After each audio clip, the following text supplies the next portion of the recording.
বন্ধু মরণ ঘন্টা টুনটুনি বাজবার লাগছে, খালি গটর গটর গটর, বাপ বেটি মিলা হামুল দিচ্ছে, চেঁচা দিচ্ছে ছেঁচা দিচ্ছে ছেঁচা দিচ্ছে ছেঁচা, মরণ ঘন্টা আবার সাফা করে দিচ্ছে। হ্যাঁ, কোটি কোটি টাকা লোকসান হলো, ওদের খুন করা ছাড়া ক্ষতিপূরণ হবে না, আর তাই বাপ বেটিকে আমি চাই।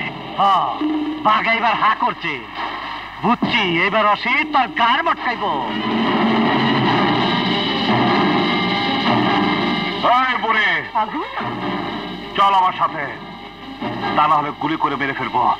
ওঠ বুড়ি, চল বুড়ি চল, তা না হলে গুলি করবো। ওঠ, সামনে দিকে যা। হ্যালো ওসি, তুমি আমার ক্ষতি করে যে সুনাম কামিয়েছ, এবার তা ফেরত দিয়ে তোমার প্রিয় মানুষগুলোর জীবন তোমার ভিক্ষে নিয়ে যেতে হবে।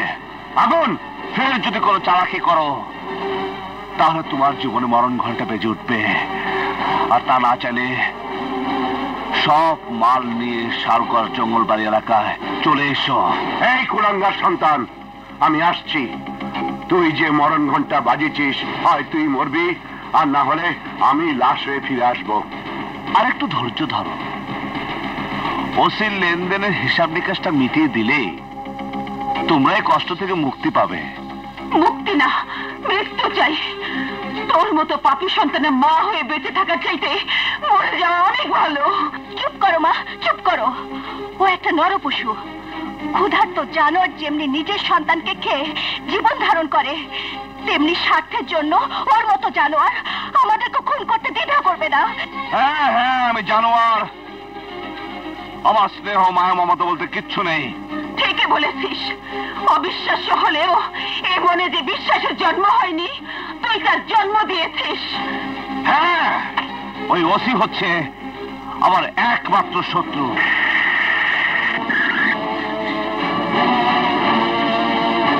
এসো ওসি এসো, আর একটু দেরি হলে ওই লাশ দুটোকে তোমার কাছে পাঠিয়ে দিতাম। হায়াত মৌত অপরালার হাতে, কার মৃত্যু কখন হবে কেউ বলতে পারে না। আমি জানি, কিন্তু কথা নড়চড় হলে আজ তোমার মৃত্যু আমার হাতে। এই যা, মালগুলো নিয়ে আয়। দাঁড়া, আগে ওদের মুক্ত করে দে। নেড়া বেলতলা একবারই যায়, সেদিনের মতো আর চালাকি করে পার পাবে না। এই মালগুলো বুঝে নে।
জীবনের বিনিময়ে ওকে গ্রেফতার করতে ব্যর্থ হলাম, পারলাম না ওর লাশ নিয়ে ফিরে যেতে। চলো চল। এই সে আগুন, যাকে আমি জীবন সাথী করার স্বপ্ন দেখেছি। শিখা? হ্যাঁ বাবা, এক সময়ের আদর্শবান সমাজের দুঃখী মানুষের নিবেদিত প্রাণ এই আগুন ক্রিমিনালদের হাতিয়ার হয়ে আজ গোটা সমাজের কাছে নরপিশাচ হয়ে আছে। ওকে সবাই ভুল বুঝলেও আমি জানি ও স্মৃতিশক্তি হারিয়ে সব ঘটনা ঘটিয়েছে। বাবা, ও না বাঁচলে আমিও বাঁচবো না। না মা না, ওর কিছুই হবে না। অতীত ওর কাছে মৃত।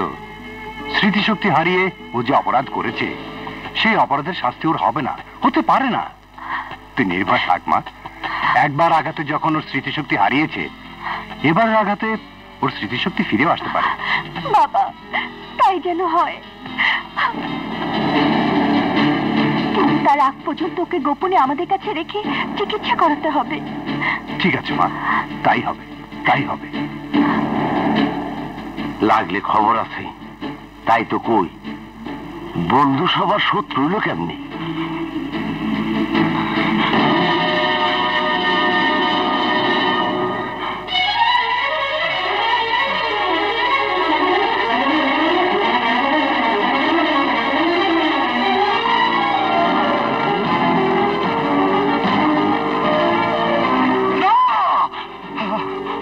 না বন্ধু, শিখা, শরীফ, আমি এখানে কেন? খোদা তোমার কাছে লাখ লাখ শুকর, তুমি আমাদের দোয়া কবুল করেছো।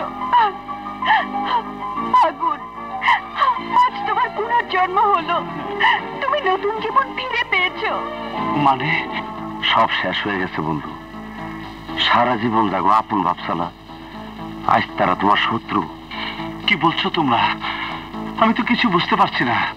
স্মৃতিশক্তি হারায়া একের পর এক অন্য অত্যাচার কইরা যে পাপ করছো, তার প্রায়শ্চিত্ত না হওয়া পর্যন্ত তুমি মা বাবা ও সমাজের কাছে ফিরে যেতে পারবো না। কেন? কি অপরাধ? যার কোনো ক্ষমা নেই। জানি না কোন দুর্ঘটনায় পড়ে তোমার স্মৃতিশক্তি হারিয়েছে, আর ওই অমানুষ জানোয়ার কালামানি তোমাকে নরপিশাচ বানিয়ে নিরীহ মানুষগুলোর উপর অত্যাচার চালিয়েছে। চাঁদাবাজি, খুন, রাহাজানি থেকে শুরু করে ব্যাংক লুট করিয়েছে। না, আমি বিশ্বাস করি না। বিয়ের রাতে বাসর ঘর থেকে তোমার বোনকে হাইজ্যাক করিয়েছে, আর আইন তোমাকে ফাঁসির দড়িতে ঝোলানোর জন্য খুঁজে বেড়াচ্ছে। শান্ত হও আগুন, সবই খোদার ইচ্ছা। তুমি যে সত্যি দুঃখী মানুষের মহান বন্ধু, মা বাবার আদর্শবান সন্তান, তা প্রমাণ করার জন্যই আল্লাহ তোমাকে বাঁচিয়ে রেখেছে। যারা তোমার জীবন নিয়ে ছিনিমিনি খেলেছে, তাদেরকে আইনের কাছে চিহ্নিত করে নিষ্পাপ হয়ে মা বাবার বুকে ফিরে যেতে হবে। শিখা, কি করে সম্ভব হবে? সে পথ যেমন বন্ধ হয়ে গেছে। আমি আছি, সেই পথ খোলার চাবি হিসেবে তোমার পাশেই থাকবো।